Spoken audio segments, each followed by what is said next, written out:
Kali ini kita akan mengikuti seminar nasional, webinar nasional rebranding pariwisata di era new normal. Jadi dalam webinar tersebut narasumbernya yaitu Dr. Haji Sulhan MSI,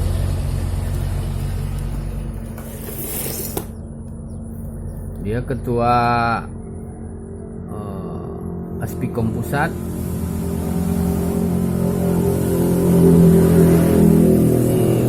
dan juga sebagai ketua Departemen Ilmu Komunikasi RSP FISIP Universitas Gadjah Mada. Kemudian Dr. Evi Nopianti MSI, ketua program studi magister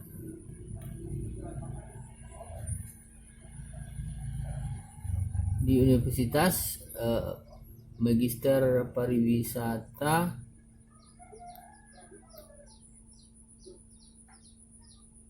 Berkelanjutan Universitas Pajajaran.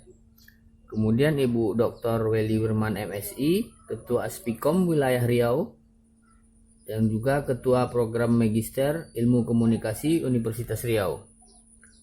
Kemudian untuk moderator Dr. Ringo Yuzani MIKOM, dosen Program Magister Ilmu Komunikasi Universitas Riau. Webinar Nasional Rebranding Pariwisata di Era New Normal ini dilaksanakan pada hari Kamis 18 Juni 2020 melalui Zoom. Dan bagaimana hasilnya?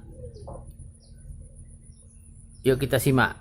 Tapi di saat kami mengikuti webinar tersebut, banyak gangguan-gangguan seperti jaringan yang kurang baik dan juga suara yang hilang dari narasumber, serta sering putus zoomnya. Tapi meski demikian, kita bisa rangkai materi-materi yang ada, dan beberapa visual, audio visual yang kita dapat akan kita ramu menjadi sebuah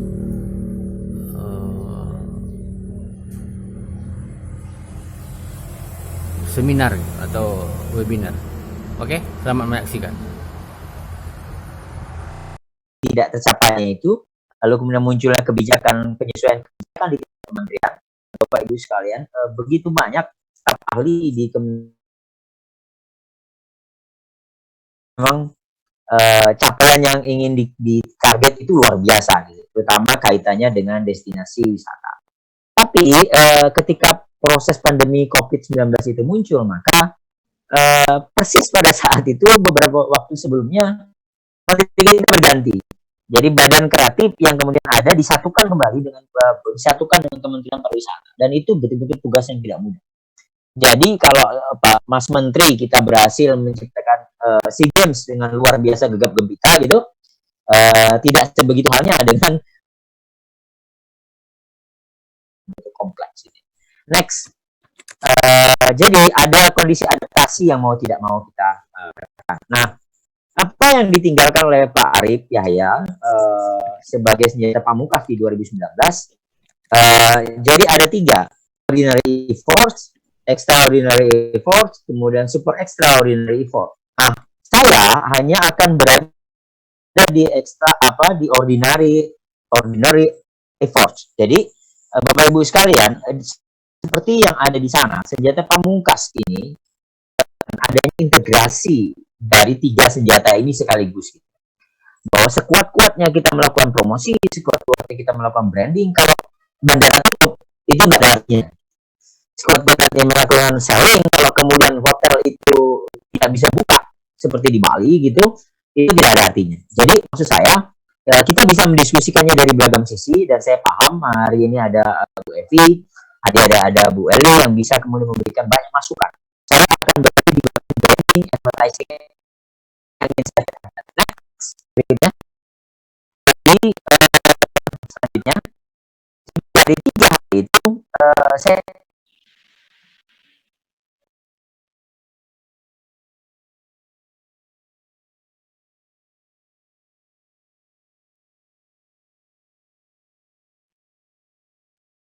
ini pembicaraan kita tentang 4.0 menyebutkan bahwa faktanya media sosial itu memiliki kekuatan dan amunisi yang besar untuk mendorong pariwisata. Itu medium-medium yang bersifat personal, media sosial yang bersifat personal membuat begitu banyak buzzer, membuat begitu banyak blogger, membuat begitu banyak persaudaraan-persaudaraan yang menciptakan magnitude luar biasa. Itu sudah kita sama-sama tahu. Tapi kondisi itu kemudian berhadapan dengan ada dua kebijakan pemerintah yang betul mendesak, dimana kemudian branding advertising yang saat itu menemukan gerakannya gitu, menemukan keindahannya, yaitu kebutuhan mendesak untuk melindungi nyawa para turis. Jangan lupa peringatan kepada kita, nampaknya seluruh turis di Indonesia itu tidak terlalu peduli dengan COVID. Jadi waktu itu di bulan-bulan Januari, Februari itu sempat tagar-tagar Instagram kita itu muncul bahwa turis itu gak ada harga dirinya di Indonesia itu. Jadi virus aja tidak punya harga diri di Indonesia. Karena di pantai-pantai orang masih penuh, di mana-mana orang masih penuh. Fenomena hari ini yang berlangsung dalam minggu-minggu terakhir ini di Jogja sangat-sangat lucu. Bagaimana kemudian orang jadi gemar kelayapan malam-malam naik sepeda bergerombol gitu ya, untuk kemana-mana gitu, lalu kemudian berkumpul, yaitu di Tugu, kemudian dia di Malioboro, sepanjang jalan muka bumi itu penuh dengan naik-naik sepeda. Siapakah mereka? Mereka adalah anak-anak SMP, SMA yang gabut, yang sebenarnya kebingungan sepanjang nongkrong di rumah 2 bulan ini nggak punya pekerjaan. Jadi karena situasi sudah libur dan mereka kebingungan, jadi sesama mereka sendiri mencari-cari kegiatan. Jadi ini menjadi energi luar biasa karena seperti biasa orang Indonesia, anak-anak generasi Z itu, setiap mereka kelayapan, mereka pasti mengunggah, mereka pasti melakukan proses selling tanpa mereka sadar. Pak Sultan, maaf waktu 5 menit lagi ya Pak Sultan. Oke, terus kita lanjutkan di slide berikutnya. Jadi ada dua yang bisa menciptakan kondisi kita. Nah, kehebohan ini sudah terjadi sebenarnya. Bapak Mas Menteri, kemudian Mbak Wakil Menteri itu sudah heboh sejak awal.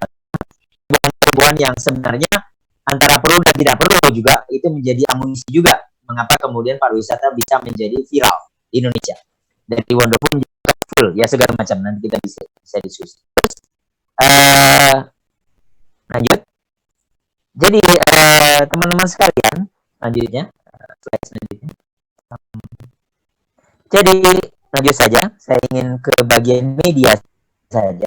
Bagaimana kemudian konsep pariwisata baru? Ada 3 hal sebenarnya landasan kognitif dari media bisa mendorong ke situasi pandemi itu kebersihan, keselamatan dan kesehatan.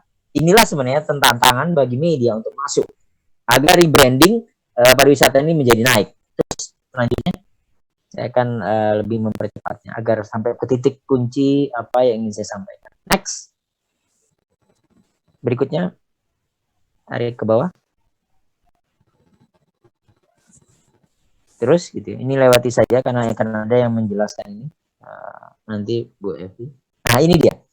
Jadi sebenarnya posisi media di mana dalam konteks SDGs, yaitu edukasi, improving capability, dan knowledge. Yang pertama. Lalu yang kedua, dia dissemination and supervision.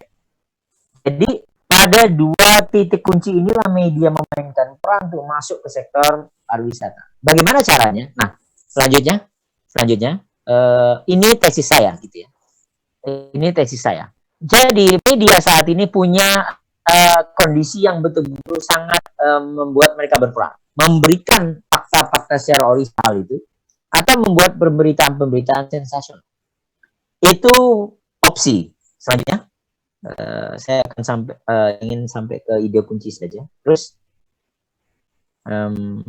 lanjutnya, lagi. Jadi tetap pada ide bagaimana narasi kebersihan, keselamatan, kesehatan itu. Selanjutnya, nanti bisa kita diskusikan ini. Saya ingin sampai ke ide terakhir. Next. Ini dia. Jadi selama ini sebenarnya media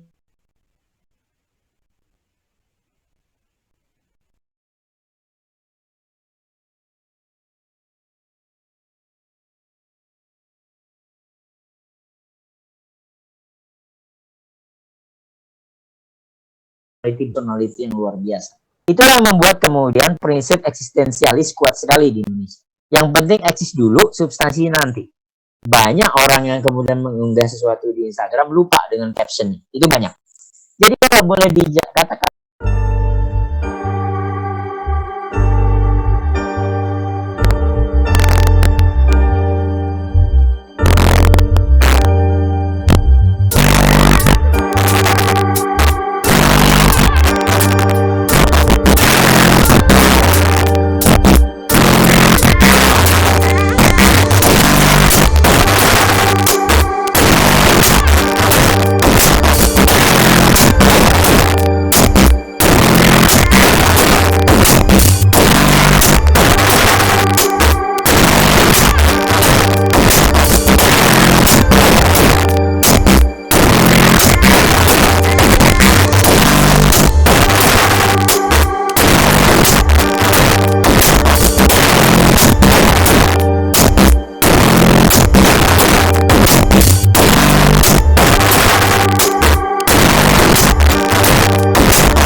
bagi manusia, planet, dan kemakmuran, yaitu kesehatan masyarakat, inklusi sosial, konservasi, keanekaragaman hayati, aksi iklim, ekonomi sirkuler, dan tata kelola serta keuangan.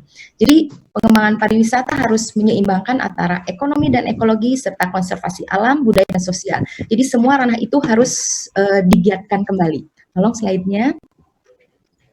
Nah, dari itu semua, saya berambisi untuk dan telah melakukan segala sesuatunya melalui online ya.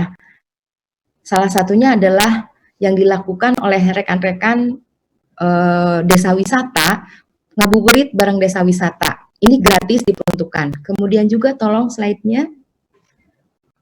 Ini juga sudah dilakukan oleh Sugeng Handoko bekerja sama dengan Magister Pariwisata juga pasti penggiat startup Indonesia Tourism. Ini virtual tour, the new normal of tourism, ini sudah dilakukan pada hari Jumat 8 Mei kemarin. Kemudian juga ini pada 9 Mei yang ngabuburit. Kemudian saya berambisi juga ketika mahasiswa memunculkan sesuatu. Tolong slide-nya. Ini yang sudah dilakukan. Tolong slide berikutnya. Kemudian tolong slide berikutnya. Ini charity program yang telah kami lakukan, virtual tour. Pada tanggal 16 Mei juga, kita berkunjung betul-betul mengadakan virtual tour, betul-betul kita disambut oleh Bupati dan dilepas oleh saat itu oleh Wakil Rektor 3. Ini dalam rangka kita peduli, dana yang terkumpul akan digunakan untuk penanggulangan COVID, kemudian juga disalurkan untuk para penggiat pemandu wisata tadi gitu. Kemudian juga tolong dilanjutkan. Nah, ini juga referral ini pemanfaatan pekarangan lumbung pangan yang diinisiasi oleh UNESCO, peduli terhadap kawasan geosite geopark. Kemudian tolong dilanjutkan. Advertorial sekarang kan udah berbasis dengan jarak jauh itunya tadi ya. Ini juga sudah dilakukan World Health Organization atau WHO, di mana kita memberikan edukasi tapi sambil beriklan gitu. Karantina bisa membuat siapapun merasa kesepian, terutama lansia dan seterusnya.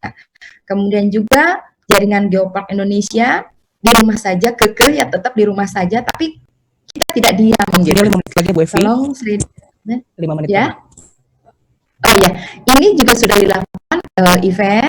Kemudian yang sudah dilakukan, kemudian slide berikutnya. Nah, kenapa mesti virtual tour?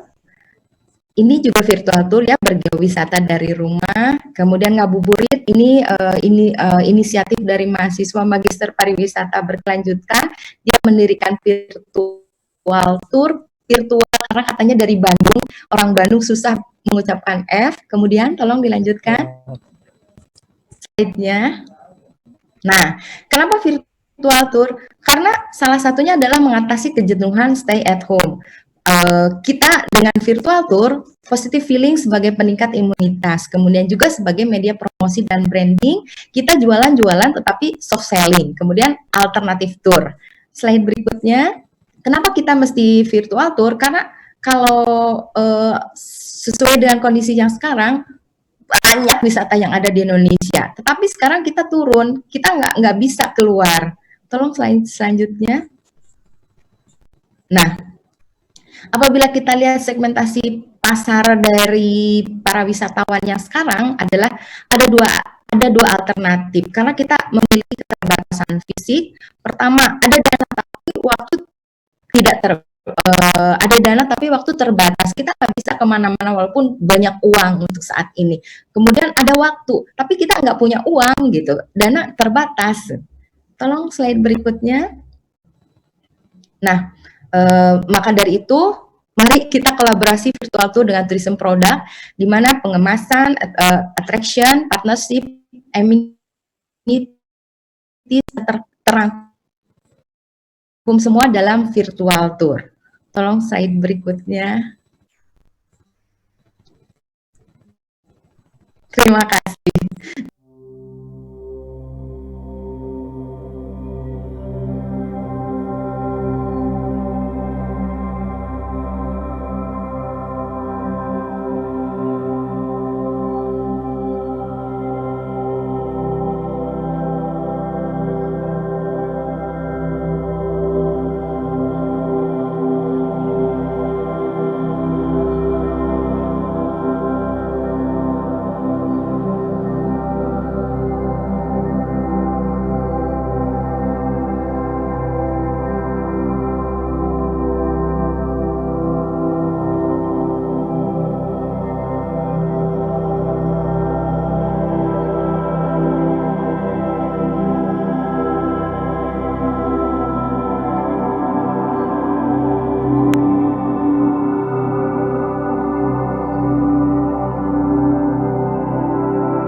berada di rumah dan bagus juga untuk menaikkan imun kita. Gitu. Oke, nanti mungkin banyak yang akan kita pertanyakan dari peserta yang lainnya. Untuk selanjutnya saya berikan kesempatan kepada Ibu Dr. Welly Wirman untuk pemaparan materi yang ketiga. Sebelumnya saya bacakan Ibu Welly Wirman. Ibu Dr. Welly Wirman ini adalah lahir di Pekanbaru pada tanggal 11 Juni 1970. Sehari-hari beliau sebagai dosen pada Fakultas Ilmu Sosial dan Politik, tepatnya jurusan Ilmu Komunikasi, dan juga pada saat sekarang ini diamanahkan sebagai Ketua Program Studi Magister Ilmu Komunikasi Universitas Riau. Bu Welly saat ini juga diamanahkan sebagai Ketua Aspikom Wilayah Riau. Kalau di sini banyak sekali organisasi ikuti Ibu Welly, hasil riset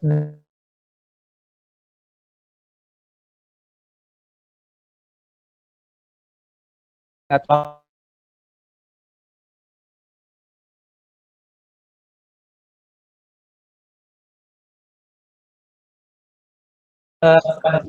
Oke, Bismillahirrahmanirrahim. Assalamualaikum warahmatullahi wabarakatuh. Sebelumnya saya minta izin dulu kepada moderator, kepada Pak Ringo. Ini juga untuk melepas kerinduan saya pada teman-teman yang tadinya kita bermimpi pada acara CCTC kedua, kita bisa berkumpul bersama, bersilaturahmi, tapi apa daya kondisi saat ini tidak memungkinkan kita media. Halo Mas Suhan, terima kasih Mas Suhan telah menyempatkan waktunya untuk kami di sini, dan juga Teh Evi yang cantik. Terima kasih ya Teh. Nah, Teh Evi adalah teman saya. Sama-sama Kak. Ada juga teman-teman saya dari Aspikom seluruh Indonesia yang juga telah menyempatkan waktunya di sini. Rekan-rekan saya dari Aspikom Riau, ya, ada juga teman saya Bapak Dr. Belly dan yang lainnya yang juga turut meluangkan waktunya di sini. Sekali lagi terima kasih ya kepada teman-teman dari Aspikom Wilayah Riau, terutama kepada panitia CCTC 2 melalui Pak Tony sebagai ketuanya, ya, yang tanpa rasa putus asa ya untuk mewujudkan momen ini ya, walaupun dengan cara yang berbeda, alhamdulillah bisa terlaksana. Baik, karena kita berada di tanah Melayu, tadi Mbak Uci sebagai MC ya telah membukanya dengan pantun. Nah, saya juga tidak ingin ketinggalan Mas Suhan. Ada pantun yang akan disampaikan di sini. Nah, ini nih pantunnya. Raja duduk di sebelah sana, menikmati sair begitu merdu. Walaupun ada wabah corona, kita tetap berbagi ilmu.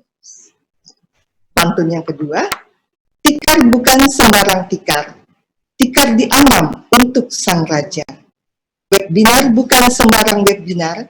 Webinar membahas tentang pariwisata. Nah, itulah pantun kita pada pagi ini. Oke, silakan kita buka slide berikutnya. Apa yang mungkin saya paparkan, ini mungkin adalah konsep-konsep atau realitas yang sederhana, di mana tadi Mas Suhan dan Mbak Evi sebagai pakar-pakar komunikasi pariwisata ya telah mengupasnya dengan baik. Ya, saya sekedar menambahkannya saja, gitu ya. Beberapa slide yang akan ditampilkan ini sebenarnya menggambarkan flashback. Halo. Ya, tuh, menggambarkan flashback bagaimana kondisi pariwisata Indonesia sebelum sebelum COVID-19 ini, gitu ya, di mana pemerintah punya harapan yang sangat besar terhadap dunia pariwisata sebagai sumber penghasil devisa negara, ya. Saya mengutip di sini dari beberapa sumber ya, yang menggambarkan bahwa berbagai upaya telah dilakukan oleh pemerintah untuk meningkatkan devisa dari pariwisata ini. Ya, ini juga digambarkan dari proyeksi-proyeksi yang telah dibuat ya dengan capaian-capaian yang sudah dilakukan. Selanjutnya, slide berikutnya silakan. Halo. Ya, ini sama tadi ya, ada arahan dari Presiden juga tentang 10 lokasi destinasi pariwisata. Ini tidak perlu saya jelaskan terlalu panjang lebar. Selanjutnya, halo. Nah, ini yang tadi saya sampaikan adalah proyeksi penerimaan devisa dari sektor-sektor utama dalam perekonomian, di mana proyeksi terbesar itu harapannya itu ada pada pariwisata. Namun dengan kondisi saat ini, ya proyeksi tersebut tidak bisa terlaksana seperti apa yang kita harapkan. Selanjutnya.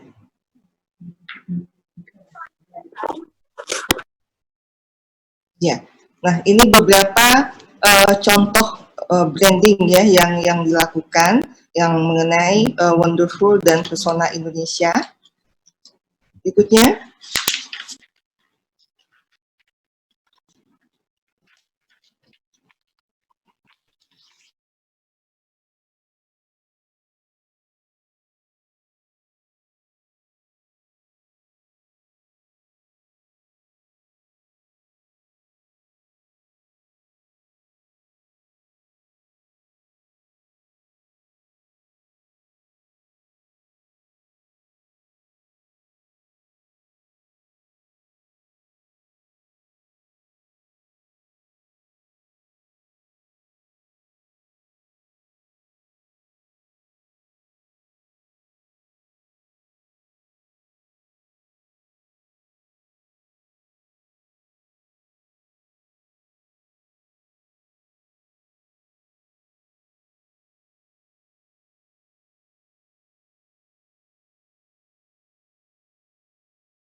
berikutnya,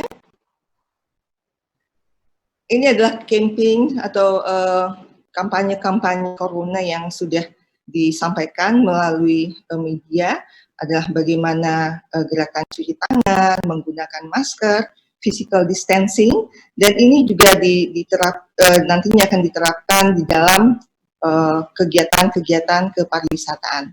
Selanjutnya, juga mengalami hal tersebut. Selanjutnya, nah, lalu bagaimana upaya-upaya yang dapat kita lakukan untuk pemulihan di sektor pariwisata pada masa pandemi?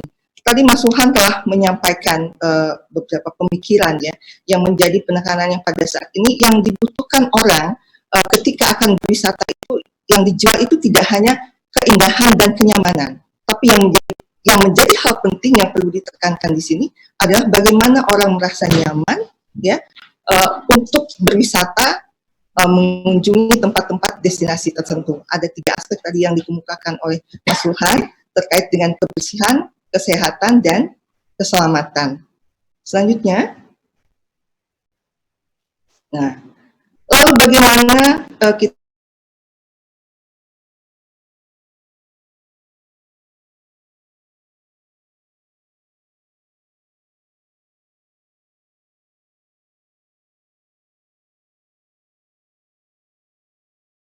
pergian jauh.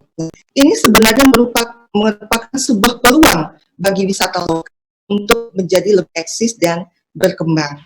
Karena rasanya ribet, harus mengurus melakukan tes, rapid test dan segala macam untuk bisa bepergian. Nah, ini merupakan sebuah peluang bagi wisata lokal untuk bisa lebih berkembang. Tadi Mbak Evi juga menyinggung bahwa walaupun kita punya duit untuk bepergian ke tempat lebih jauh, tapi karena pertimbangan-pertimbangan itu tadi orang jadi malas. Jadi kenapa kita tidak memaksimalkan potensi pariwisata yang ada di daerah kita?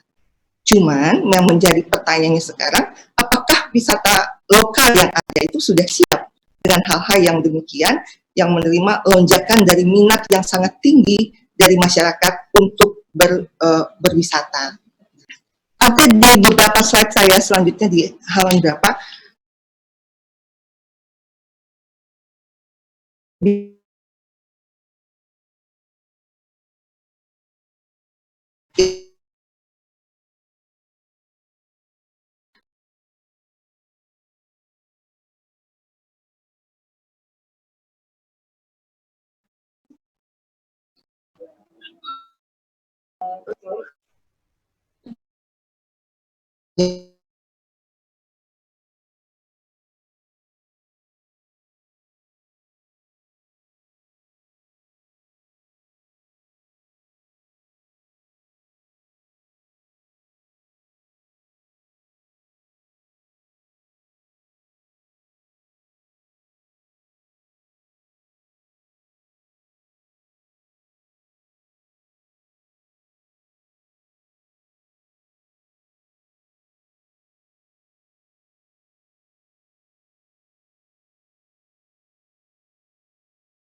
dapat masuk boleh? Boleh. Halo, Bu Eli.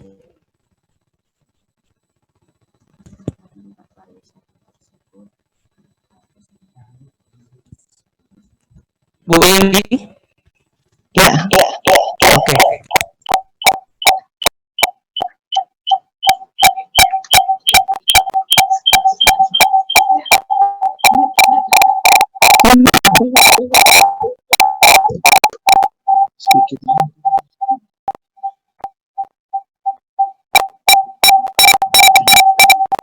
Bu Eli bisa berdengar, Bu Eli? Bisa lanjut? oke. Silakan Bu Eli. Waktunya tinggal 5 menit lagi ya Bu Eli. Ya, bisa lanjut untuk ke Robo bagaimana cyber PR? Tolong slide berikutnya. Ya, tadi sudah digambarkan bahwa keinginan masyarakat untuk berlibur itu sudah sangat tinggi sekali, mungkin karena sudah merasa bosan berada di rumah 2 bulan lebih tanpa melakukan apa-apa gitu ya, sehingga bermunculan meme itu di media sosial.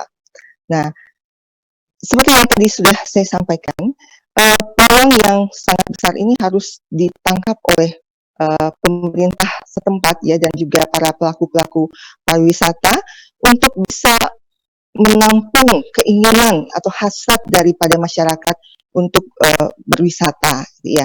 Nah, pemerintah sudah menyiapkan regulasi dan aturan-aturan yang mendukung ya untuk bisa destinasi pariwisata ini dibuka kembali dengan menerapkan standar atau aturan protokol kesehatan.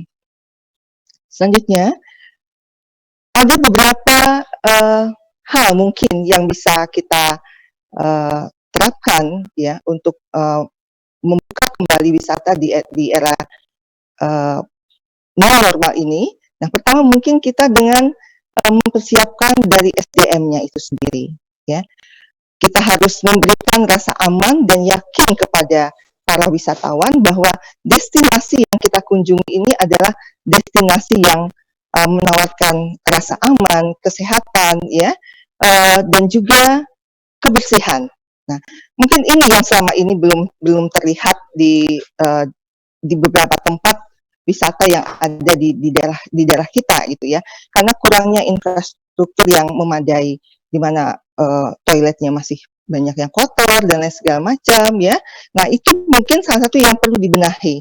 Lalu dengan kondisi sekarang ya, para pelaku wisata juga perlu menyediakan misalnya seperti tempat cuci tangan di beberapa titik ya, lalu penggunaan masker ya, lalu juga mungkin melalui informasi-informasi di media, apakah itu melalui YouTube dan media-media lainnya, disampaikan bahwa destinasi yang kita tuju ini atau yang kita tawarkan ini adalah destinasi yang aman. Begitu juga dengan para pelaku-pelakunya. Nah, di Provinsi Riau sendiri, pemerintah daerah sudah melangkah ke arah itu. Saya sempat berbincang dengan Kepala Dinas Pariwisata, di mana salah satu objek wisata unggulan yang ada di Provinsi Riau, yaitu Istana Siak ya, yang akan mulai dibuka kembali. Nah, di situ mereka sudah mulai menerapkan protokol kesehatan COVID dengan cara salah satunya di samping masyarakat atau pengunjung diwajibkan untuk menggunakan masker, ya, lalu menyediakan tempat cuci tangan, dan juga ada pembatasan terhadap jumlah pengunjung yang masuk gitu ya. Kalau selama ini mungkin untuk sekali masuk atau kunjungan itu bisa menampung 60 orang ya. Nah, dengan kondisi sekarang menjadi dibatasi misalnya menjadi beberapa shift 30 dulu gitu ya, karena untuk menghindari adanya kerumunan pada tempat-tempat tertentu. Selanjutnya,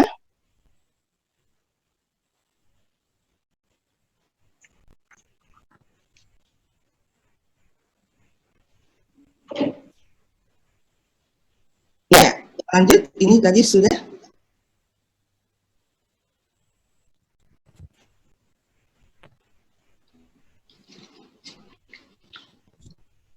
Ini adalah produk wisata lokal, wisata di era new normal, ya.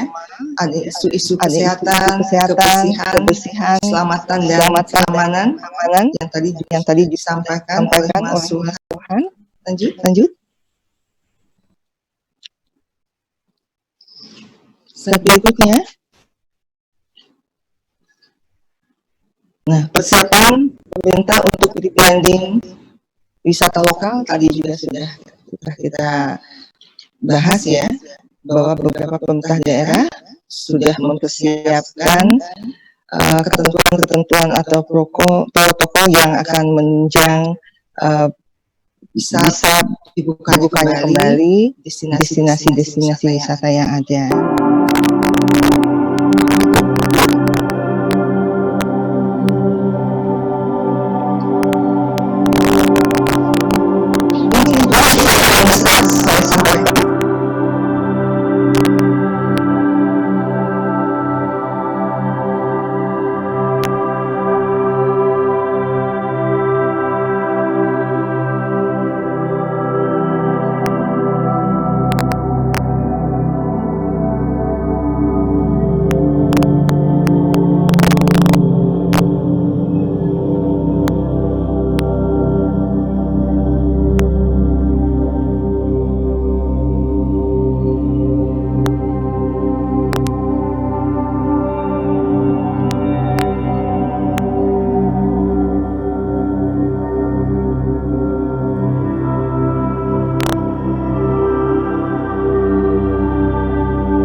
apa yang dipaparkan Ibu Ori lebih kurang sama dengan apa yang disampaikan dari Pak Sulhan tadi ya, dimana intinya dalam berwisata di era new normal pada saat sekarang ini, orang harus merasa nyaman untuk pergi ke suatu tempat pariwisata, sehingga tempat-tempat pariwisata tersebut harus dapat merebranding pariwisatanya, sehingga dengan menyiapkan protokol kesehatan, sama seperti yang dibilangkan Pak Sulhan tadi, dengan mengedepankan bahwa ditonjolkan itu adalah kebersihan, kesehatan, dan keselamatan supaya orang nyaman nantinya akan berwisata. Terima kasih kepada pemaparan dari 3 pemateri hari ini. Di sini saya membuka 3 sesi pertanyaan, di mana saya udah merangkum dari pertanyaan-pertanyaan yang masuk ke dalam chat grup ke dalam chat grup Zoom kita. Itu pertama itu ada pertanyaan dari Bapak Noviawan Ohorela ya, ini ditanyakan kepada Pak Sulhan dan semuanya pemateri, di mana beliau menanyakan bahwasanya di era new normal akan lebih banyak turis dan daripada traveler. Bagaimana rebranding yang harusnya dilakukan untuk daerah timur Indonesia? Dalam hal ini adalah mungkin di Maluku ya, yang dimana selama ini lebih menyasar traveler daripada turis. Itu pertanyaan yang pertama. Pertanyaan yang kedua itu dari Ibu Anti, di mana menanyakan bahwasannya ya ditanyakan juga kepada ketiga pemateri, yaitu bagaimana strategi terbaik yang harus dilakukan oleh tempat pariwisata melalui digital marketing, di mana kebersihan, keselamatan, dan kesehatan hanya menjadi permasalahan baru. Kenyataannya untuk di daerah sendiri penerapan 3 itu tuh masih sangat tidak diperhatikan. Maka perlu sinergi memang antara masyarakat, pelaku bisnis, juga pemerintah itu sendiri. Nah, bagaimana pandangan dari ketiga Bapak Ibu pemateri atas pertanyaan ini? Dan terakhir ini nanti sebelum untuk sesi selanjutnya, pertanyaan terakhir itu dari Bapak Ibrahim dari Pontianak, ditanyakan kepada Ibu Evi dan ketiga lainnya juga, itu bagaimana kepada Bu Evi ini ya, bagaimana respon wisatawan virtual dan seperti apa peluang wisata virtual baik di dalam maupun di dalam negeri? Mungkin itu 3 pertanyaan lompatan kepada 3 pemateri untuk menanggapi pertanyaan tersebut. Karena saya sudah prestasi Siap. Baik, Pak. Oke, saya berikan kesempatan pertama kepada Ibu Evi. Kepada Ibu Evi dipersilakan. Baik, terima kasih Bang Ringo. Tadi ada pertanyaan ya, kegiatan virtual tour dari Pak Ibrahim ya, IAIN. Begini, rasanya dengan virtual tour itu, experience itu nggak hanya fisik ya. Jadi kebanyakan pengalaman itu adalah imajinasi, itu yang pertama. Kemudian yang nggak ada ketika kita melakukan virtual tour adalah physical mobility-nya. Yang nggak dapat adalah physical mobility-nya. Tapi imajinasi kita semua seolah-olah berada di situ. Kemudian juga karena yang namanya experience itu nggak hanya fisik, kebanyakan pengalaman dan itu adalah imajinasi. Kemudian juga beberapa pakar mengatakan bahwa virtual tour bukan tourism, tapi entertainment. Itu. Kemudian tadi apakah dengan virtual tour kita bisa betul-betul merasakan, ya mari kita ikuti tour yang diadakan oleh Magister Pariwisata. Kemudian tadi ada pertanyaan dari Ibu Nanda, katanya bagaimana dengan kuliner, apakah bisa dilakukan dengan virtual tour juga? Iya bisa, karena kami pernah melakukan virtual tour ke Raja Ampat. Raja Ampat kan satu mahal, kemudian susah sekali menjangkau ke sana. Katanya per orang 5 juta minimal, belum dengan yang lain-lainnya. Di situ kita kerjasama dengan JNE untuk oleh-olehnya. Kemudian juga ketika kita ke Belitung Timur, kita betul-betul memberdayakan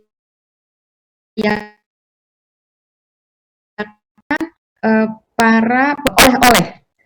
kami menyediakan katalog oleh-oleh dengan memberdayakan warga sekitar yang berjualan untuk oleh-oleh itu. Jadi dikirim melalui JNE, kemudian kita memberdayakan para pemandu wisata yang ada di sana juga.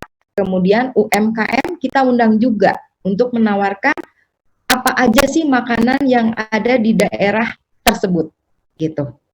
Ya, kemudian itu ya pertanyaannya ya, gitu. Sudah terjawab apakah belum? Semoga belum terjawab ya. Tapi pada dasarnya intinya kita bisa memberdayakan. Kan kemarin tadi ada pertanyaan saya baca di chat, bagaimana dengan pemandu wisata? Ya, kita melibatkan pemandu wisata. Makanya ketika kita melakukan atau mengadakan virtual tour, ada registrasi dan dana yang harus dimasukkan minimal 20.000, 10.000 atau berapa, itu kami peruntukkan buat para pemandu wisata yang ada di sana. Demikian, Mas Ringo. Oke, mungkin selanjutnya kepada Pak Sulhan, dipersilakan untuk menanggapi pertanyaan yang sudah saya bacakan tadi. Saya ya. Persilakan. Iya. Saya tuh asik malah membaca pertanyaan-pertanyaan dan komennya. Bagus-bagus. Luar biasa ini diskusinya. Wah, sayang. Tidak bisa dibahas. Tapi saya tertarik pertama dengan ini Mas Noviawan ya. Yang mengatakan tentang daerah timur tadi. Seperti Mas Tinggo bilang tadi.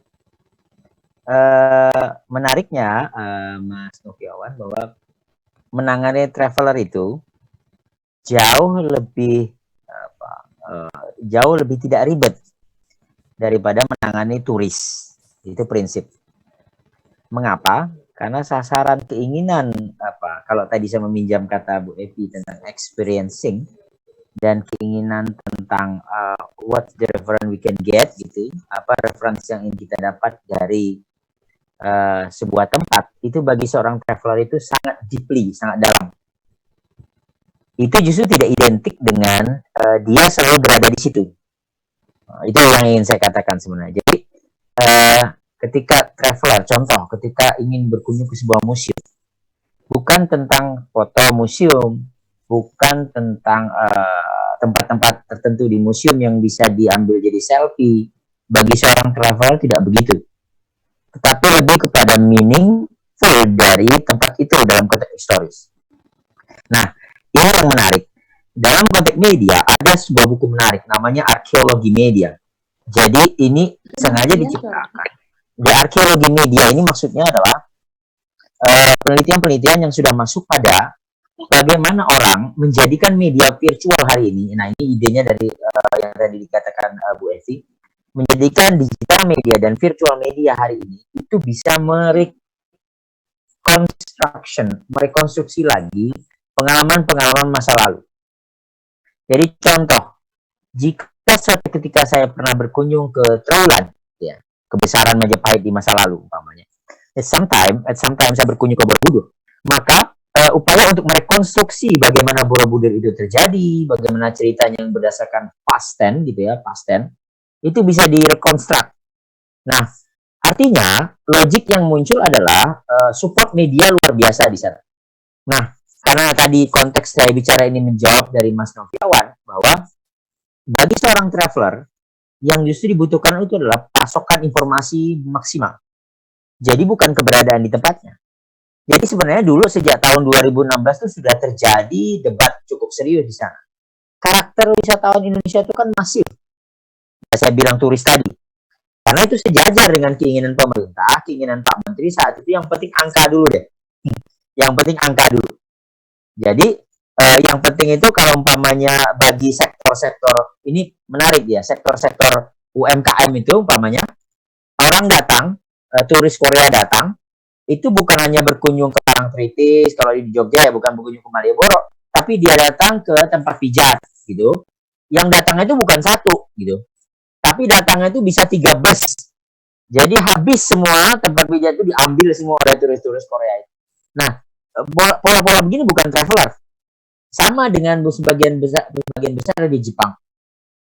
Itu sifatnya hanya turis. Nah, tetapi secara devisa, turis inilah yang memberikan masukan luar biasa. Secara devisa. Nah, kenapa ini jawaban menjadi menarik? Karena memang daerah timur memang terkenal karena limitedness, experiencing dan luxury. Jadi bahasanya ini tidak akan ada traveler yang mau datang ke pantai Parangtritis yang manusianya lebih banyak dari sebaran pantainya. Jadi datang ke pantainya hanya melihat manusia. Tidak. Traveler tidak akan begitu. Nah, uniknya yang datang ke daerah timur itu selalu traveler-traveler. Yang notabene-nya variabel orangnya itu kecil, tapi total jenderal dikeluarkan dari dia untuk berwisata itu besar sekali. Jadi maksud saya intinya, bagaimana cara menangani rebranding pada mereka ini? Nah, justru traveler inilah menjadi kekuatan utama yang di-engage. Engage itu apa ya? Yang diikat. Jadi sepanjang proses COVID ini, sepanjang proses pandemi ini, tidak boleh ada putus komunikasi dengan mereka. Putusnya bagaimana, Mas Ringo atau Mas Noviawan? Seperti saya bilang tadi, ada 3 narasi besar itu tadi. Keselamatan, kebersihan, kesehatan, yang bisa di-create menjadi cerita apapun yang dikirimkan kepada mereka. Jadi bukan tentang tempatnya semata-mata, tapi sudah narasi 3 itu yang terus di-keep contact. Justru keep contact dengan para travelers ini jauh lebih penting daripada dengan turis dalam konteks pandemi ini. Mengapa? Karena mereka ini buzzer luar biasa. Bandingkan, seorang blogger itu pasti traveler. Mengapa? Karena blogger itu baru bisa membuat berita, baru bisa membuat tulisan di media sosialnya kalau dia tahu tentang tempat apa yang dia kunjungi dan bagaimana proses dan apapun experiencing di tempat itu. Jadi sebenarnya tadi pertanyaan ke Bu Epi itu terkait dengan pamannya, salah satunya wisata kuliner.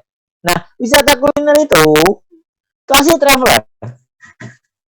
Mengapa? Karena setelah kemudian dia merasa, dia bertanya, ya apalagi mak-mak itu. Nah, tanpa sadar mak-mak itu berkembang jadi traveler dalam konteks kuliner.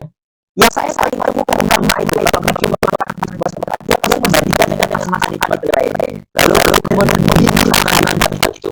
Prosesnya mulai dari dia, tapi saya katakan proses yang dalam objek wisatanya. Nah, itu dia di objeknya. Nah, artinya apa? Saya kembali pada ide saya bahwa kalau memang personal itu levelnya akan dibicarakan nanti, maka unsur penting momen pandemi ini adalah memilih bahasa destinasi tempat itu tadi menjadi cerita tentang foto-foto sekali-kali jawab pertanyaan lain contoh bagaimana seorang kiai harus dulu datang ke beberapa destinasi yang sifatnya religius tadi yang diliput. Dia harus diliput. Kemudian benar-benar kiai dari tempat religi itu yang bersama-sama dengan selatan dan menceritakan tentang pasalnya tempat religi. Justru ketika tempat religi tidak terlalu terkenal tidak pernah didatangi oleh sang ulama itu tadi yang menjadi problemnya, maka dia bisa disempelkan dan diceritakan kiai. Jadi maksud saya justru perbedaan dari orientasi berbeda destinasi berbeda dan ada sisi antara biasa sebagai tadi itu untuk menjadi momentum dalam ini. Contoh umpamanya sebenarnya tapi saya suka raja suatu yang berbeda itu marah-marah di media mungkin masih juga teman-teman bisa marah-marah di media. Nah itu saya situ loh malah ya justru marah mungkin kita semua orang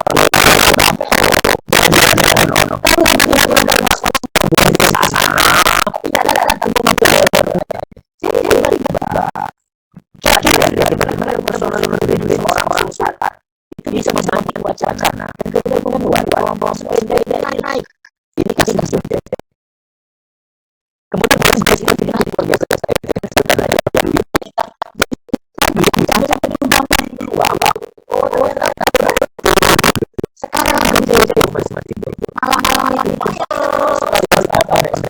dan semua menggunakan gadgetnya untuk seperti yang dikatakan ini jalan-jalan dia live Instastory-nya jalan. Nah inilah yang saya sebut dengan diam-diam yang besar yang mengakumulasi berita tadi kalau dia dalam konteks khususnya kalau bisa justru komunitas ini dalam pariwisata.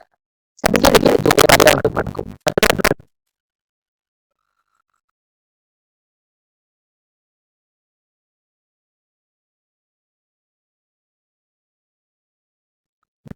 Masih di Oh iya, sorry. Pertanyaan saya sendiri dari ini strategi yang pariwisata lokal di digital marketing ini tadi karena bagaimana mensinergikan masyarakat pelaku bisnis dan dalam memperbaiki diri.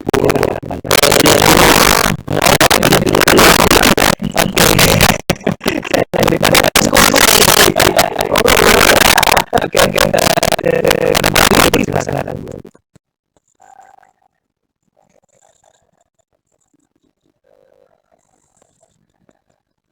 Di sini YouTube.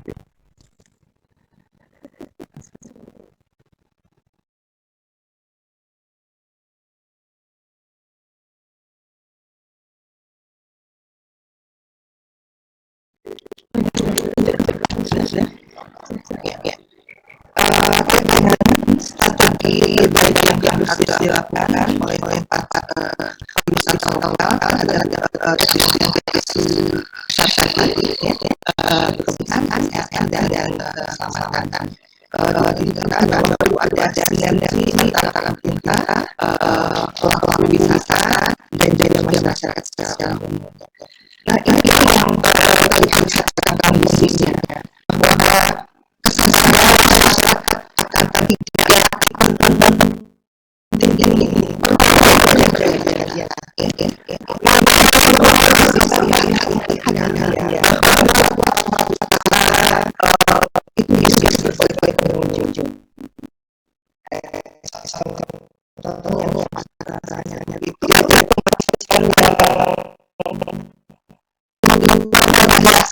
kendaraan bisa bergerak orang sendiri. Sudah sama bahwa kita proses administrasi yang berjalan. Apa salah membangun kesadaran masyarakat akan tiga hal penting itu kita bagi. Nah, mungkin bantuan kerjasama antara pelaku pariwisata ya dan juga para bisnis yang punya pengayaan baik itu mereka mencoba untuk menanamkan nilai yang melalui media bagaimana akan sampai kesadaran masyarakat itu bisa terdedah terhadap tiga hal penting itu tadi. Saya itu namanya terima kasih Bu Ibu. Jadi saya mungkin itu untuk selanjutnya saya membawa pertanyaan buat karena bisa banyaknya mungkin kita saya aja ada forum bagi yang tanya silakan langsung aja ngomong di sini mungkin dua pertanyaan ada sesi selanjutnya dipersilakan baik-baik.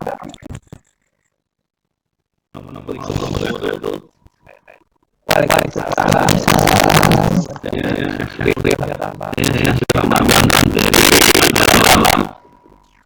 Ya, orang bilang rumputnya mas rasakan. Ya, dan aksi ini melewati jalan yang relatif panjang, kita dalam dari Palembang.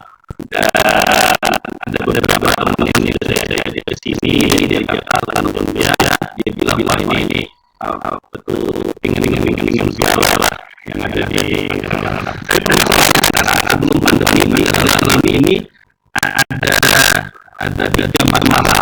Jadi ini mungkin gimana dari panitia. Yang pertama kaitan dengan kasus harimau. Jadi beberapa korban ya anak-anak di sana harimau yang dan beberapa jadi itu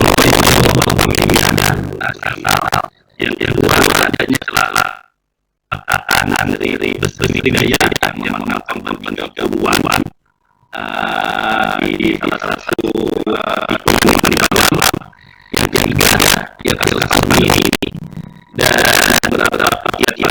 ini benar-benar mengalami proses terapi yang sangat luar biasa sampai berat, terutama yang mempunyai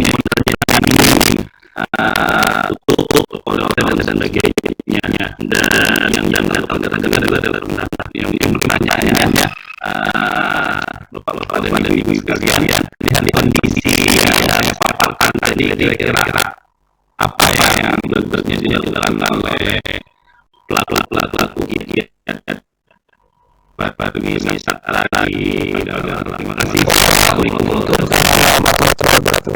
Mungkin ini udah saya berikan kesempatan sebelum nanti akan dijawab oleh ketiga pemateri pada hari yang persilakan hari ini. Saya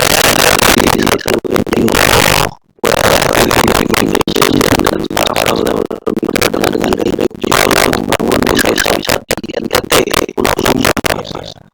apa yang jadi pertanyaannya, terima kasih banyak dan narasumbernya. Saya bertanya para narasumber adalah ketika dari sisi masyarakat dari bertahun tokohnya sudah disiapkan diri, apakah yang ingin seperti kebijakan dalam harga tiket dan juga banyak hal lain, misalnya hal-hal dari turis dan sebagainya, itu sebenarnya akhirnya juga berpengaruh dengan hal-hal lagi di lapangan yang namanya.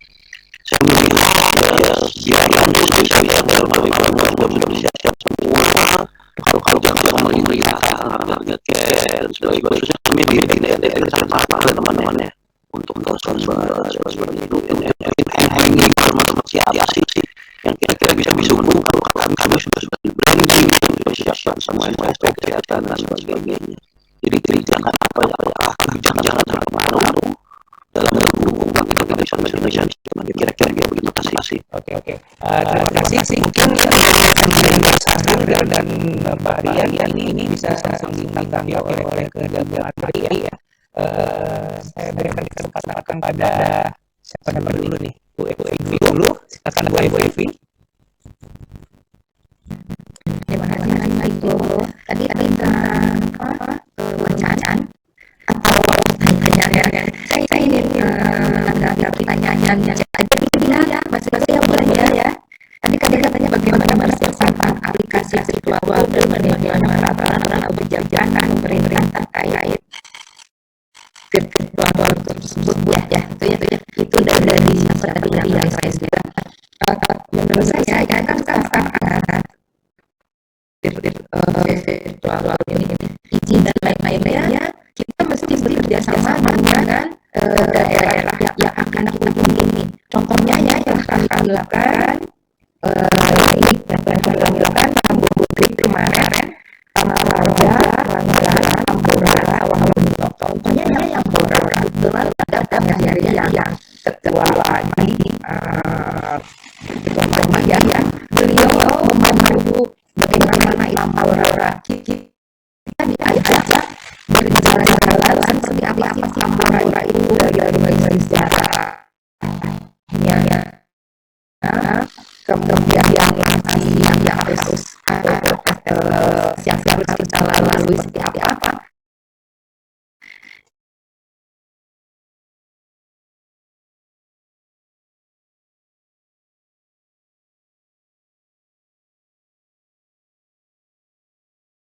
Kita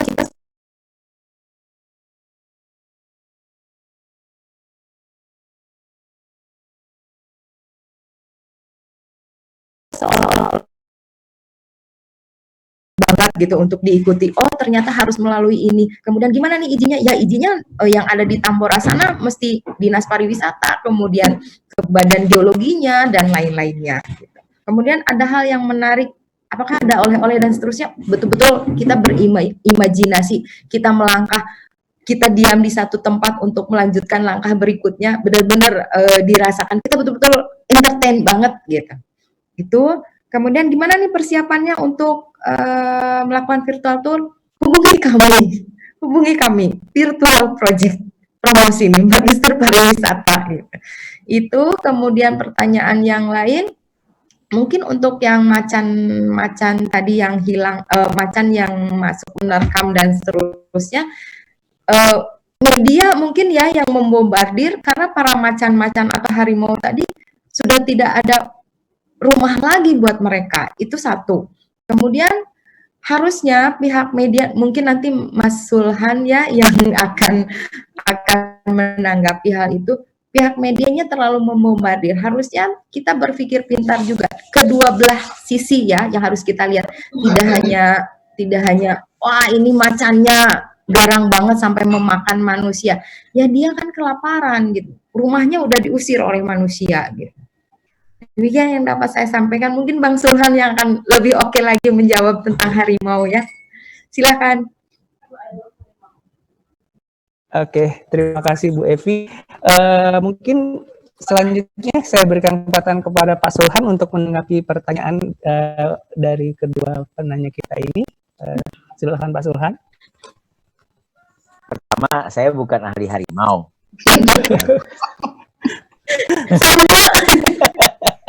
Oke, tapi menarik ini dari Mas Ahril ini. Itu just kidding ya.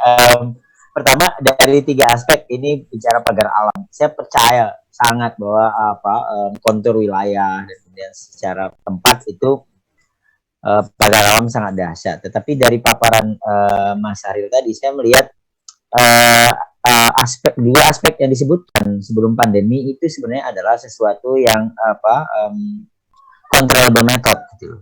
Sesuatu yang terkontrol. Maksud saya tadi sebenarnya sedikit Bu Evi sudah menceritakan bahwa tentang harimau itu bukan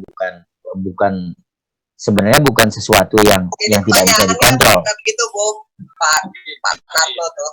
Itu kontrol. Jadi demikian juga kecelakaan bis gitu ya. Nah, itu adalah sesuatu yang sebenarnya controllable method yang sebenarnya bisa dikontrol. Bagaimana kemudian menghindarinya. Tapi berbeda dengan uncontrollable seperti pandemi. Jadi dari 3 aspek yang disebutkan tadi sebagai in case di pagar alam, sebenarnya ada area yang controllable dan uncontrollable. Nah, saya akan mencoba masuk pada ranah controllable. Nah, ide ini sebenarnya berasal dari Abraham dan Keter tentang bagaimana strategic branding place, gitu ya, destination, jadi place. Tembus ya kita nih. Bisa lupa Ibu Vero. Atau ada yang belum termute? Peneliti kualitatif itu ada biasnya. Jadi dia sudah makanya teori-teori atau ada yang belum mute? Tolong di-mute semua.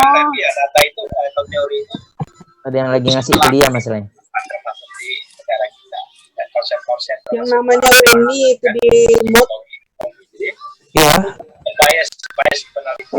Nah itu yang pertama. Ini kalau kita sudah senang Weni, Maya, kita Arlena. bisa lupa Pak Ibu yang lain mohon ya pasti. Itu harus itu yang Bapak Ibu yang lain. Oke, silakan Pak Sulhan. Iya. Oke, saya kembali pada ide controllable and uncontrollable gitu ya. Nah, ketika logiknya adalah controllable, maka dari pemikiran Abraham dan Keter itu jelas mengapa media itu begitu bisa mengantarkan destinasi wisata itu ke level yang sangat krisis. Di dalam konteks media, logik segregasi sosial itu sangat kuat, luar biasa. Jadi dicontohkan oleh Abraham itu bahwa kalau yang jadi korban, kalau yang ketakutan, kalau yang kena itu masyarakat yang berasal dari negara-negara dunia pertama, gitu ya. Ini contoh terjadi betul di Filipina. Itu pasti medianya tuh dahsyat.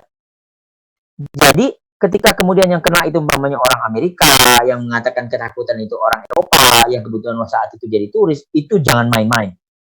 Itu magnitude medianya dahsyat sekali.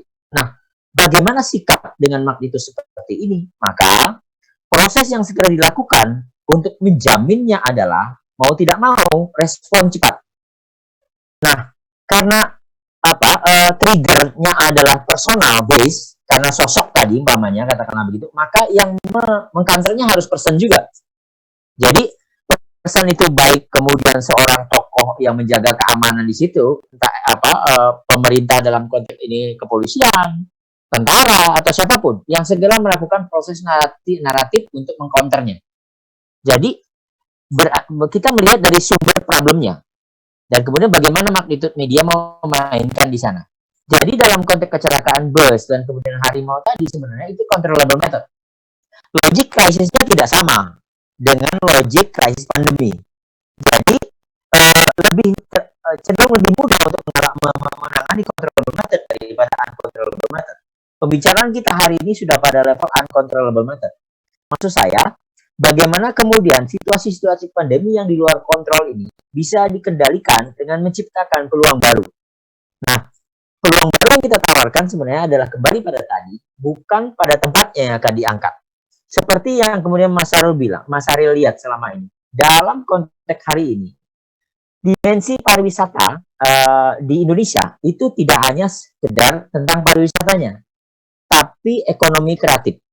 Jadi beban kementerian dan beban seluruh wilayah di seluruh Indonesia ini dua sebenarnya, yaitu pariwisatanya dan ekonomi kreatifnya. Nah, ini nyambung dengan apa yang dikatakan apa yang ditanyakan Mas Rian yang dari NGO tadi, bahwa karena dia tadi saya bilang itu brotherhood gitu, extended brotherhood itu tadi, maka sebenarnya tugas buzzer-buzzer pejabat-pejabat ini semuanya menjadi satu, kekuatan ini menjadi buzzer. Bagaimana mereka yang sebenarnya adalah sumber berita. Jadi dalam konteks seperti ini, nilai berita dalam konteks destinasi itu tidak melekat pada tempatnya lagi, tapi melekat pada sosok-sosok yang membazar destinasi itu. Bupati, gubernur, menteri pariwisata, seluruh kementerian. Bahkan dalam konteks ini, Pak Budi, menteri transportasi, itu tidak mau tinggal diam. 2 kali dihantam COVID secara personal. Dia malah membazing. Lalu contoh umpamanya wali kota Bogor, yang kemudian dengan terus terang mengatakan, saya positif tapi saya bergerak cepat. Jadi sosok-sosok yang menjadi buzzer inilah yang kemudian mendorong untuk menciptakan narasi 3 besar itu tadi. Karena kita harus menggeser logik narasinya ini dari logik tempat menuju narasi personal. Jadi itu yang saya bilang sebenarnya momentum. Nah, karena memang ada tanggung jawab ekonomi dikatakan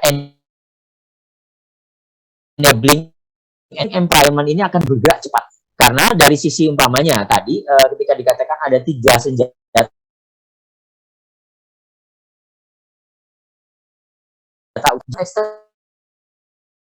extraordinary, pemerintah pusat, pemerintah daerah. Jadi sekarang dari atas itu kebijakannya sudah jalan, Mas.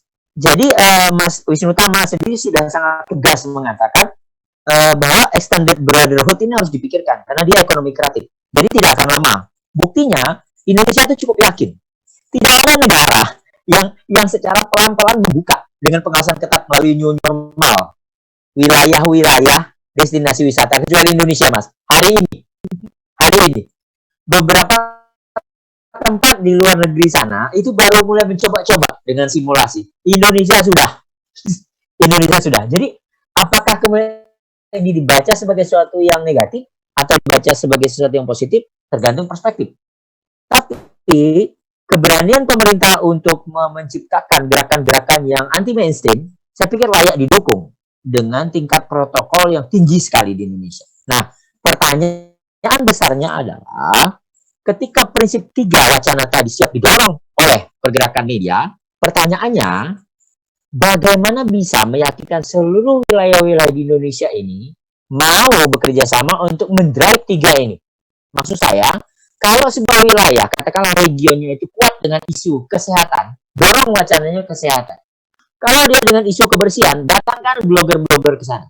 Datangkan para selebriti-selebriti gitu ya. 1 orang, 2 orang yang kemudian bisa membazing tentang kebersihan itu tadi. Apa dia? Kawinlah dia cerita tentang destinasi itu dengan cerita betapa bersihnya selebriti itu datang ke sana.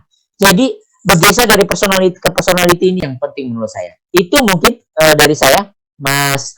Monggo Mas Rigo, ngatur. Terima kasih Pak Suhan.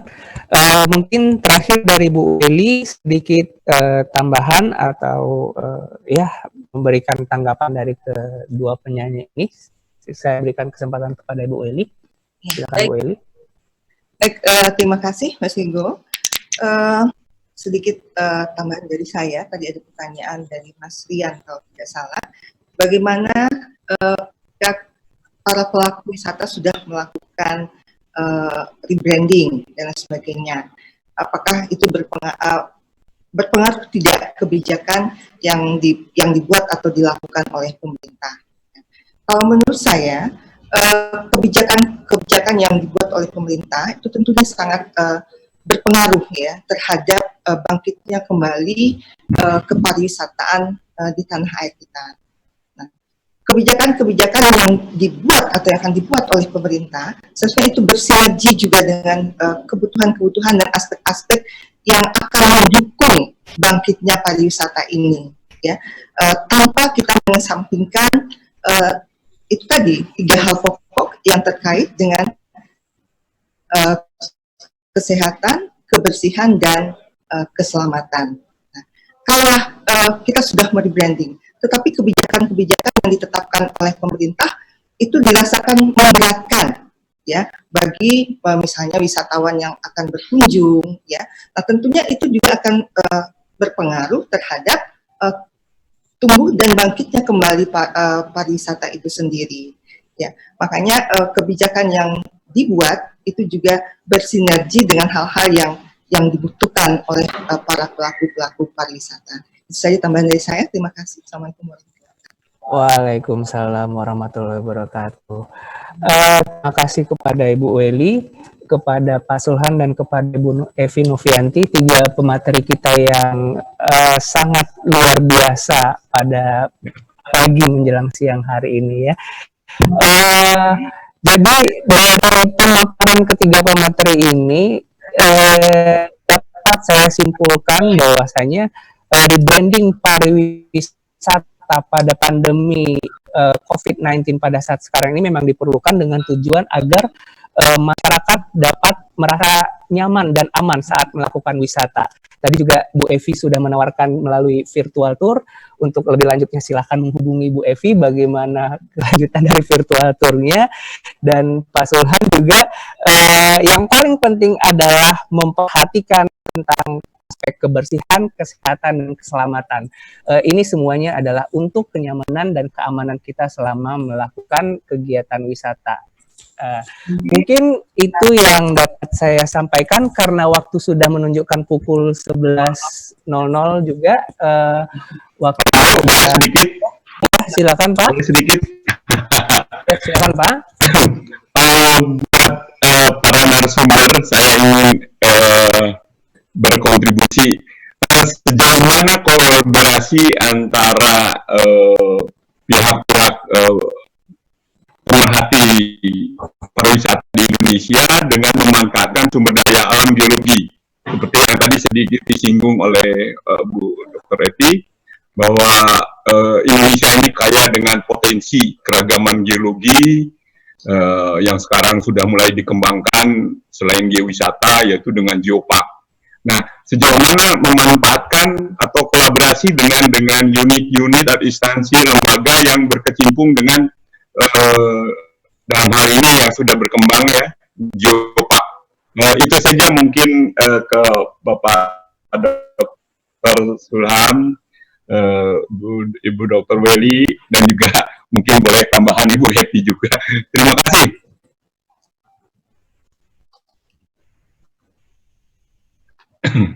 Oke, terima kasih. Mungkin sedikit ada tanggapan juga dari ketiga narasumber. Saya persilakan dulu kepada Ibu Evi. Pertanyaan dari Pak Heriadi, ya tadi, ya. Silakan Pak. Silakan Bu. Terima kasih Pak Heriadi. Pemanfaatan itu ya tadi kerjasama Pak. Mari kita kerjasama dengan Badan Geologi dan dinas terkait, dalam hal ini Unpad, ya Pak, ya. Ya. Ayo Pak, kita kerjasama. Demikian. Terima kasih Mas Ringo.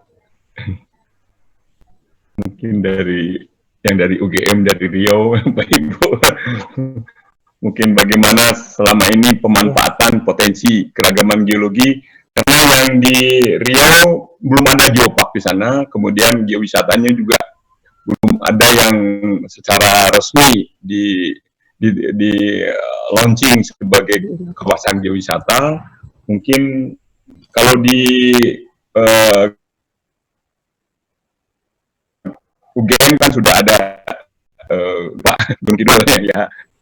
Mungkin bagaimana Pak dari perguruan tinggi kolaborasinya memanfaatkan potensi yang ada di Indonesia ini dalam rangka era normal nih, di era new normal ini. Ya, menarik tuh Pak Aredi, hatur nuhun. Jadi ada masa 3 tahun berturut-turut saya menjadi konsultan di perpustakaan provinsi ya, Jogja. Jadi bertanggung jawab untuk membranding seluruh perpustakaan di seluruh kabupaten dan kota di Yogyakarta saat itu. Logikanya sebenarnya ini terjadi juga dengan Geopark. Jadi seperti tahu sebelum kita ke Pacitan itu kalau dari Gunung Kidul naik itu tersedia Geopark gitu ya. Selama ini terobosan-terobosannya nyaris sama itu. Jadi bagaimana kemudian unsur Geopark ini kalau dilihat dari aspek destinasi wisata, dia masuk dalam ranah menggait traveler. Apa yang saya maksud dengan traveler, not tourist gitu ya. Tidak semua orang, bahasa kasar gini, mohon maaf sebenarnya, tidak semua orang tertarik dengan bebatuan. Ini sederhana saja. Tetapi semua orang bisa tertarik dengan isu yang dikaitkan dengan bebatuan. Sejajarnya begini, tidak semua orang tertarik dengan orangutan. Tapi ketika seorang bintang dari Pretty Woman gitu, Pretty Woman datang ke Pangkalan Bun, ke Kalimantan Tengah, syuting dokumentasi tentang orangutan, gitu ya. Itu tiba-tiba orangutan Kalimantan Tengah meledak luar biasa. Jadi itu momen di mana Julia Robert kemudian bisa mengendorse orangutan Kalimantan. Dan efeknya itu Pak Heredi sampai hari ini.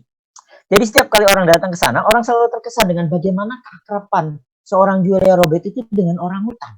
Sebelumnya orang begitu takut mendekati orangutan. Lalu apa imbasnya? Setelah orangutan itu kemudian bisa masuk ke dalam mencuri perhatian dunia, maka seluruh wisata air yang datang ke wilayah Pangkalan Bun, datang ke Ketorin Barat di Kalimantan Tengah itu hidup, Pak. Jadi bagaimana kemudian hotelnya itu diletakkan di atas perahu. Jadi ada kapal di atas perahu karena memang di wilayah konservasi hutannya itu tidak boleh ada perumahan. Kalau sampai berani menginap di situ, habis kita dihajar oleh orangutan itu. Jadi caranya adalah menciptakan hotel-hotel terapung. Nah, di Kalimantan Tengah itu begitu banyak kalau malam hari kapal-kapal itu mampir di pinggir sungai itu, sebenarnya turis-turis itu berada di situ. Tapi sekali lagi mereka bukan penikmat hanya sekedar foto-foto dengan orangutan, tetapi belajar tentang budaya, belajar tentang orangutan, dan itu saya ambil alih logika itu, saya pindahkan ketika saya menjadi konsultan perpustakaan. Lalu kemudian itu bergerak menuju seperti yang Bapak Heredi bilang tadi, yang bekerja sama kalau tadi meminjam idenya Bu Evi, yang terkait dengan traveler di sektor Geopark itu sama dengan adalah mereka yang berada di dunia pendidikan. Jadi traveler di Geopark itu adalah mereka pendidikan. Bahkan sejenis penelitian. Bagaimana kemudian hari ini ya Netflix ya mengalami peningkatan omset sampai 275% gitu hari ini, itu sudah mulai mengontak mengontak Damon Punjabi, mereka ini. Halo.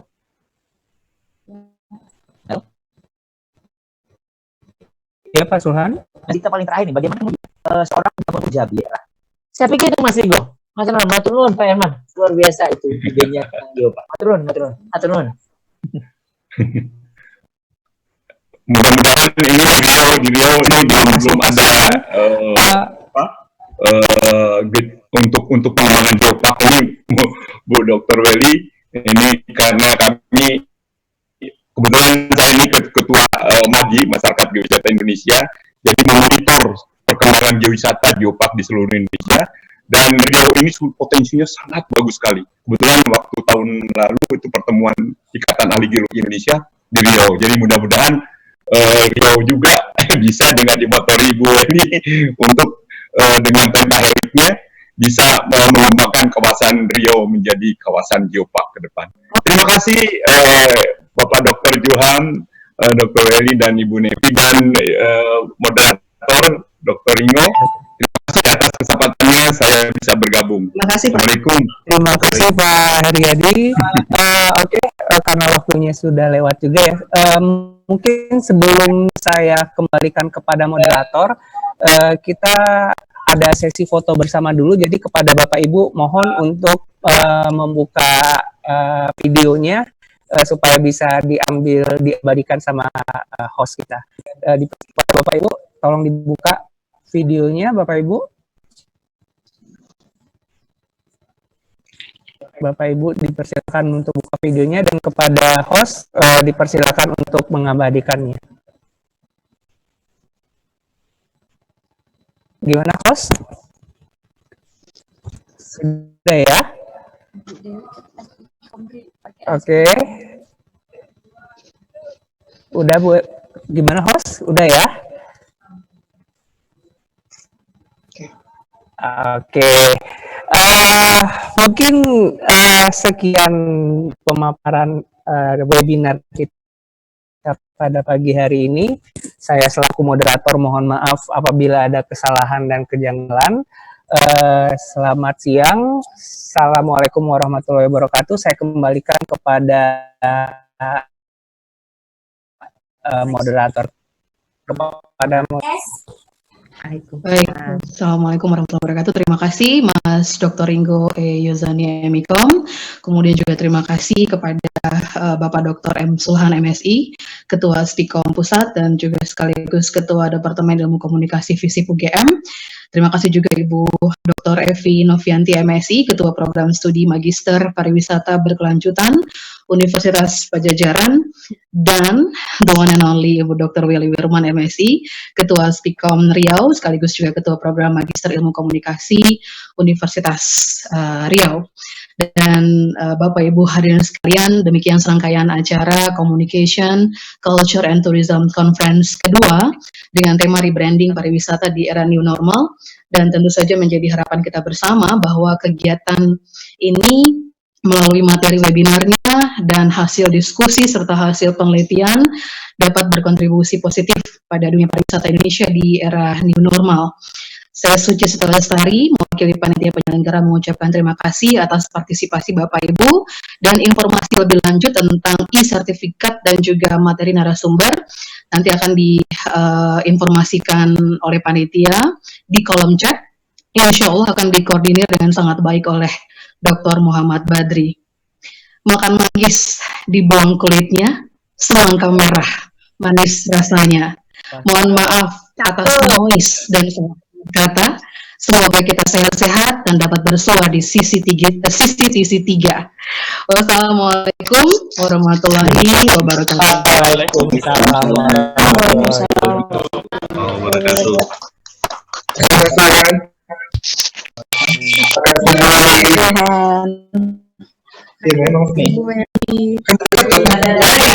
kasih Devi, Mas Sulhan.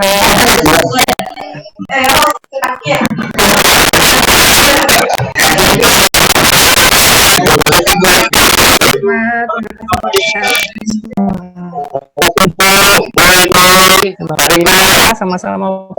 Terima kasih. Mas Muklis juga. Salam Mas Muklis. Mohon pamit semuanya. Assalamualaikum. Mungkin ada yang mau apa? Mohon pamit.